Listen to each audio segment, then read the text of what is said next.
Tadi sudah disampaikan oleh Ibu Dumasi bagaimana konsorsium ini nantinya akan efektif untuk bisa menekan harga premi. Tapi kesiapan dari pelaku industrinya sendiri seperti apa Pak Widodo? Dan jika konsorsium ini biasanya ada ketua atau ada lead-nya, bagaimana nanti cara menentukan siapa yang akan menjadi lead?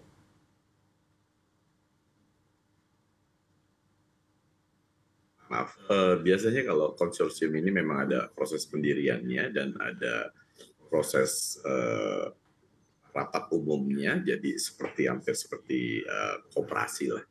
Tapi ya dilakukan secara bersama-sama, jadi kendalinya lebih baik. Dan mungkin seperti yang konsorsium ada selama ini, bisa ada beberapa konsorsium, jadi kita bisa masuk ikutan ke salah satu konsorsium yang tentunya memberikan pelayanan yang terbaik. Ya balik lagi tujuannya adalah untuk mendapatkan large number-nya sendiri, sehingga efektivitas dan efisiensi dari pengelolaan risiko yang ada tidak perlu menggunakan biaya yang dengan pegawai yang banyak seperti halnya kalau dilakukan di masing-masing perusahaan asuransi. Jadi lebih ke arah situ, dan terus terang mungkin kita belum bisa bicara banyak, tapi itu adalah memang konsep yang sejak awal yang dipikirkan, yang ide-ide yang ada, dan itu sudah dari 3 tahun yang lalu ya mungkin. Ya moga-moga kita tunggu semuanya nanti kalau memang telah terjadi, mungkin kita bisa bicara lebih dalam lagi buat.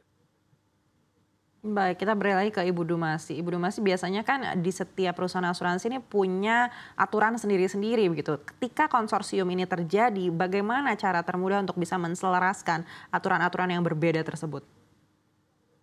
Oke, jadi Mbak Ana, biasanya kalau yang namanya konsorsium itu kan kita sudah terhadap suatu hal tertentu. Jadi misalnya konsorsium asuransi haji atau asuransi umroh ataupun konsorsium yang lain-lainnya, misalnya ATKI misalnya ya. Nah itu tuh sebelum kita sampai ke suatu keputusan itu pasti semuanya sudah disepakati oleh member dari konsorsium. Jadi nanti akan ada leadernya di sana dan puluhan mungkin member. Nah di sini akan semua diselaraskan.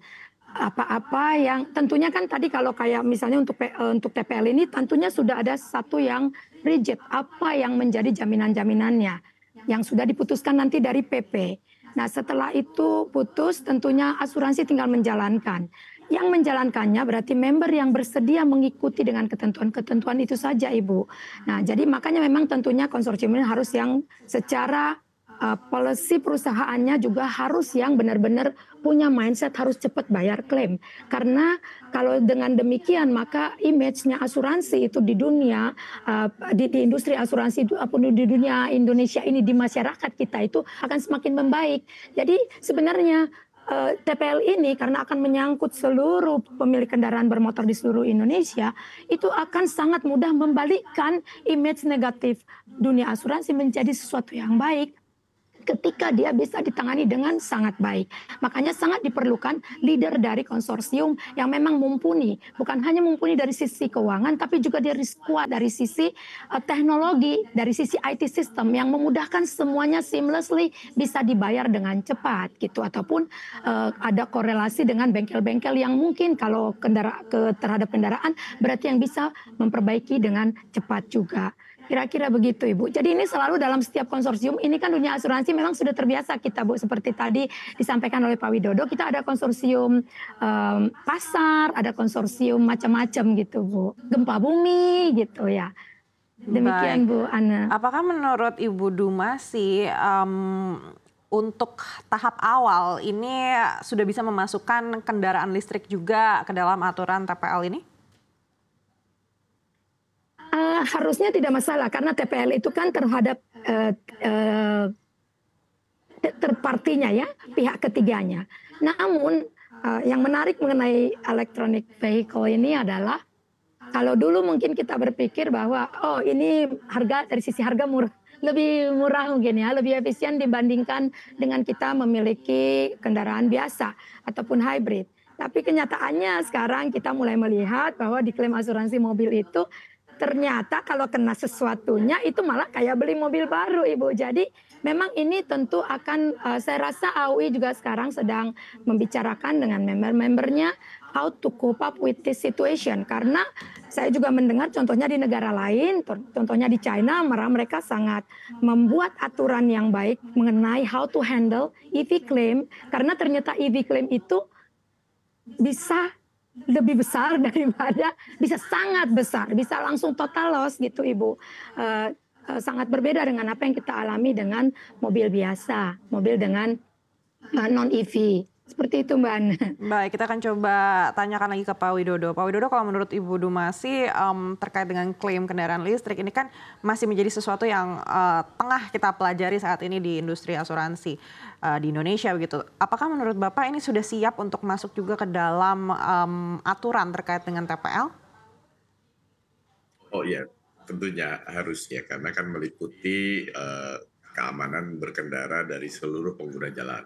Dan di dalamnya meliputi ada ICE ya, internal combustion engine, dan juga ada EV, ada electric vehicle. Jadi ya tidak terlepas dari situ. Yang tadi Bu Dewasi sampaikan memang menarik, memang itu fakta yang sangat sangat nyata sekali bahwa sekarang harga baterai kendaraan bermotor mungkin 95-98% dari kendaraan itu sendiri. Jadi kalau ada masalah sedikit dengan baterainya, cost-nya adalah sebesar itu. Jadi, tapi itu tidak terpengaruh sebenarnya untuk yang third party liability. Biasanya third party liability biasanya adalah tabrakan ringan yang masalah lecet atau penyok dan sebagainya.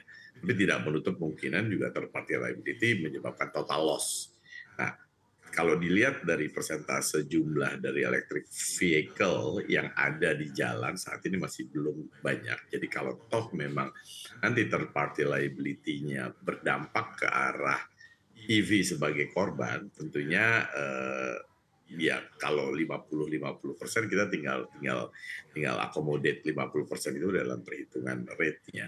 Tapi kalau tidak, kan sekarang seperti angka sekarang masih kecil, tentunya sangat tidak signifikan ya perbedaannya ya, demikian. Jadi artinya ya kalau TPL harus meliputi sebuah kendaraan, apakah itu mobil internal combustion atau EV, motornya juga motor listrik atau motor biasa, semuanya TPL. Harus memiliki asuransi terhadap tanggung jawab hukum dia terhadap kendaraan atau bangunan atau aset orang lain.